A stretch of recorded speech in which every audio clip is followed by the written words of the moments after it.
수출 규제를 이제 그만 풀라는 우리 요구에 일본은 사실상 응하지 않았고요. 그래서 우리가 다시 시작한 조치가 세계무역기구에 제소를 하는 절차를 다시 시작한 겁니다. 오늘 전문가와 이 부분 짚어보겠는데요. 성공회대 일본어학과의 양기호 교수가 나왔습니다. 어서 오세요. 네, 안녕하세요. 네, 5월까지 시한을 제시를 했고요. 근데 그 시간이 지났고 그래서 이제 나온 카드가 국제소송입니다.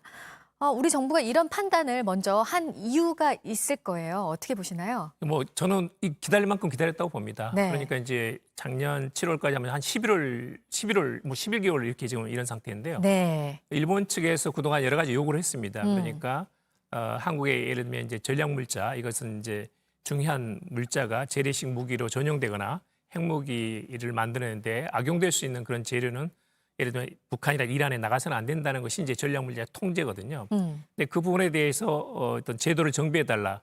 그다음에 담당자 인력을 늘려가지고 좀 더 확실하게 수출 규제를 해달라. 이런 것들을 이제 요구를 했었거든요. 통제를 해달라고. 근데 우리는 이제 할 만큼 했다고 봅니다. 저는 이제 그 부분에 대해서는 완전하게 기구상 또는 제도상에 또는 법령상에 보완을 했다고 보고 있고요.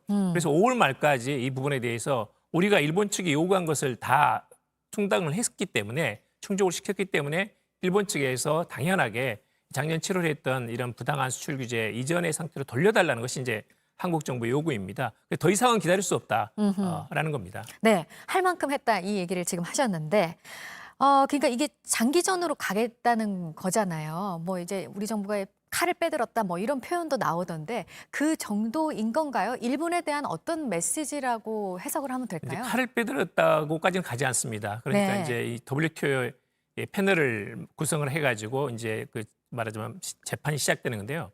아마 패널 만들고 나서 이게 1심 결과가 나올까지는 한 1년 정도 걸립니다. 네. 그다음에 이제 일본이 만약에 불복할 경우에는 상고를 하게 되고 그러면 이제 최종 2심에서 나올 게 한 3, 4년 정도 걸리거든요. 근데 그런 점에서는 일본 정부가 여기에 대해서 말하자면 상응 조치 같은 것도 할 수 있고 그런 점에서는 약간은 조금 우리 한국도 부담이 있는 겁니다. 단지 이제 중요한 것은 일본이 추가로 이것을 수출 규제를 한다거나 그리고 이제 이것을 악용하는 것에 대해서 대비해 가지고 그런 것을 두 번 다시 하지 말라는 만약에 일본이 추가로 수출 규제를 할 경우에는 우리는 좌시하지 않고 지금 WTO에 제소된 이 재판을 훨씬 더 강화시켜 나가겠다. 그리고 일본의 부당함을 국제사회에 적극적으로 알리겠다라는 한국 정부의 어떤 경고 메시지 정도 이렇게 보시면 될 것 같습니다. 네, 우리가 이거에 대해서 WTO에 제소를 했었어요. 지난해 9월에. 근데 이거를 중지하게 된 게 한일 군사정보보호협정 지소미아 종료를 이제 유예하면서 이것도 중지를 했었던 거잖아요. 그러니까 이번에 이제 우리 정부가 이런 입장을 밝히면서 말한 것 중에 좀 더 봐야 될 부분이 지소미아 종료 유예한 거 이것도 이제 신중하게 검토를 하겠다 이렇게 얘기를 했단 말이죠. 그러면은 두 가지 사안은 여전히 연결이 돼 있는 거다. 이런 압박을 또 일본에 하는 거 아니겠습니까? 그렇습니다. 원래는 이제 일본이 무리하게 이제 그 강제징용 해법을 둘러싸고 한일 간에 갈등이 있었기 때문에 네. 부당한 수출 규제를 한 거거든요. 네. 근데 거기에 대해서 우리가 몇 번 설득을 했지만 안 됐기 때문에 일본 측의 주장은 뭐냐면 수출 규제를 하는 이유가 한국을 안보상 신뢰할 수 없기 때문에 전략물자 통제에 대해서 한국에 대해서 수출 규제를 한다는 겁니다. 그러면 도대체 안보상 신뢰할 수 없는 국가가 어떻게 군사 정보를 교환하느냐 이건 말이 안 되는 거다 해가지고 우리가 이제 지소미아를 중단을 선언했거든요. 네. 그런데 작년 11월 23일 날 우리가 합의를 본 것은 뭐냐면 강제징용 해법 문제하고 수출 규제 그다음에 지소미아 이것은 전부 다 안보상의 경제상의 문제이기 때문에 분리시켜 나가자. 서로 다른 트랙으로 서로 간에 협상을 하자는 것이 이제 우리 측의 제안이었는데 일본이 지금 그걸 다 충족시켰는데도 불구하고 이걸 원상복귀를 안 해주고 있는 겁니다. 그리고 이건 굉장히 큰 문제거든요.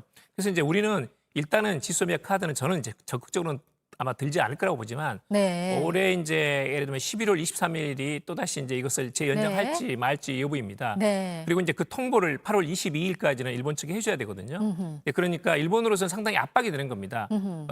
우리는 가능하면 우리가 지금 이 WTO에 제소한 것을 두고 일본 정부가 적극적으로 반응을 해가지고 수출 규제를 완화하거나 아니면 이제 원상 복귀를 시키는 거 이것을 기대하고 있고 만약에 일본이 아무런 조치가 없을 경우에는 지소미아 카드도 앞으로 검토할 필요가 있다는 생각은 저는 있다고 봅니다.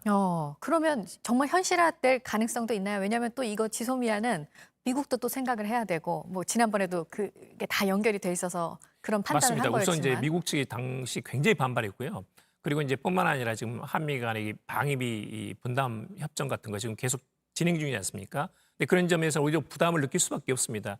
또 미국이 대통령 선거도 있고 또 남북 대화 또는 북미 대화 같은 것 점에서는 한미 간의 어떤 호흡을 맞춰 나가는 것이 필요하거든요. 근데 그런 점에서는 이건 이제 상당히 신중한 카드이기 때문에 저는 이제 이것을 남용하지는 않을 거라고 봅니다만은 예를 들면 이제 방법은 여러 가지가 있습니다. 그러니까 네. 지소미아는 한일 양국 그 군사 정보를 보호한다는 거지 이것이 양국 간의 군사 정보를 적극적으로 교류한다는 말이 아닙니다. 예를 들면 2016년 같은 경우는 한 건만 있었습니다. 2017년에는 많아가 19건 있었고 2018년에는 2건밖에 없었습니다.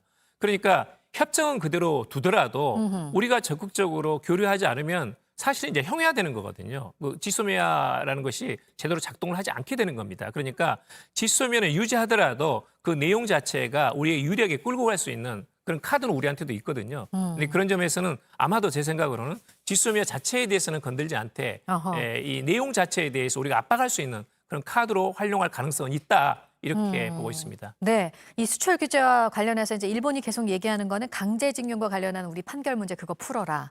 그리고 지금 지소미아도 말씀하신 대로 연결돼 있고 다 여러 사안들이 다 얽혀 있는 문제라 이 수출 규제 문제는 참 뭐 쉽지가 않은 게 여러 가지지만 참 해결하기가 어려운 그런 부분 가운데 하나인 것 같습니다. 이렇게 생각하시면 됩니다. 이제 네. 수출 규제라든지 지소미아는 약간 하위 변수고 네. 가장 중요한 큰 것은 이제 강제징용 해법이거든요.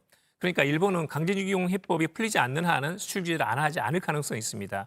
근데 사실은 우리가 몇 차례 제안을 했는데 일본이 지금 완강하게 거부하고 있거든요. 근데 그런 점에서는 일본 정부도 한국의 제안을 좀 더 수용할 필요가 있고 그걸 좀 더 진정성을 가지고 네. 검토하면서 원만하게 외교적인 협상을 통해서 풀어나가야 된다. 그것이 일본에도 좋고 물론 한국에도 유리합니다. 네. 네.